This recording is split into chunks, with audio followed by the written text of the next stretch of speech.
किसी के कहने पर भी ना लाख अपने घर पर बहुत सारे ग्रंथ लाकर मत रखो। अगर ग्रंथ ला रहे हो तो उसका नियम पूर्वक पाठ होना चाहिए और नियम पूर्वक और नियमित रूप से पाठ होना ज़रूरी है। लाकर ग्रंथ रखे रहोगे बहुत समय तक धूल लगता रहेगा, वो बहुत बड़ा अपमान है किसी भी ग्रंथ का। जिसे जो पढ़ना है जो करना है करने दो। तुम ध्यान रखना इस बात का बहुत ज़्यादा कि जिस ग्रंथ को पढ़ते हो या पढ़ सकते हो वही लेकर आना। और हर मनुष्य हर एक चीज़ को पढ़े या जाने ये ज़रूरी नहीं है। जो जानता है उसी पर ध्यान लगाए, ये भी काफ़ी है अपने आप में। जो लोग तुम्हारी बातें तुम्हारे पीछे से सुनने का कोशिश करते थे ना, मैंने तुम्हारे कमरे में ऐसी व्यवस्था की है, खिड़कियों में और दरवाज़ों में और पर्दों में ऐसा बदलाव किया है कि अब तुम्हारी बात कोई सुन नहीं पाएगा। एक बात जानते हो, अपने कमरे में एक अलमारी ऐसी हर इंसान की होनी चाहिए जिसकी चाबी केवल उसके पास हो, किसी और के पास नहीं हो। और ये चीज़ अब तुम्हारे उम्र में ज़रूरी है।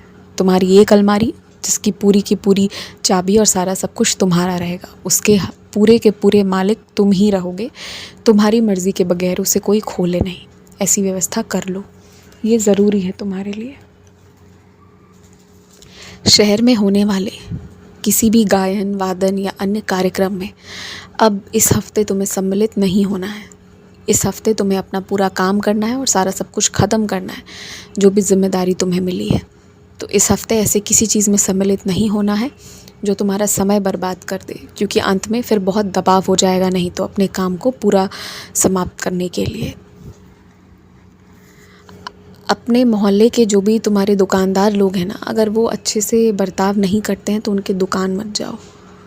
अपने घर पर रहो और दूर से ही सामान लेकर आओ, लेकिन किसी से भला बुरा बोलकर किसी से रिश्ते मत ख़राब करो। ये बात आज अच्छे से समझ लो। जो अच्छे से नहीं बोलते हैं, अच्छे से सम्मान नहीं करते, उनके दुकान में प्रवेश मत करो। लेकिन हाँ, उनसे भला बुरा बोलना, बहस करना भी ज़रूरी नहीं है। और अगर मैं ये कह रहा हूँ तो इसके पीछे एक बहुत बड़ा कारण है, इसलिए मेरी इस बात का तुम विशेष रूप से ध्यान देना। जिन लोगों की हर समय लड़ते रहने की आदत है, उनके जीवन में अशांति भी रहेगी। और जो बहुत अभद्र शब्दों का प्रयोग करेंगे, उनके जीवन में हमेशा कोई ना कोई रोग भी आता रहेगा। इंसान के अधिकांश मानसिक तनाव और बीमारियों का कारण उसके द्वारा बोले गए वचन ही होते हैं। खुद ही व्यक्ति जिम्मेदार होता है, ना कि कोई और। तो तुम्हारे घर पर अगर कोई ऐसा कर रहा है और उसके बाद अगर उसे कुछ दिक्कतें आ रही है और फिर वो चाह रहा है कि सभी लोग उसको बहुत ज़्यादा पूछें और उसकी गलतियों पर पर्दा डाले, तो उसके बजाय उसे टोक कर बताना कि उसकी ही गलतियों का परिणाम है कि वो बीमार पड़ रहा है। अब ये बात कठोर लगे, अच्छी लगे, जो भी लगे, परंतु एक बार तरीके से कहना बहुत ज़रूरी है, किसी को सावधान करने की दृष्टि से। आज समय पर सो जाओ, भरपूर आराम कर लो। कल से पूरी ताजगी के साथ और जैसा सोच कर उठोगे कि आज मैं बहुत शक्तिशाली हूँ, तो तुम्हें पूरा दिन अच्छा लगेगा।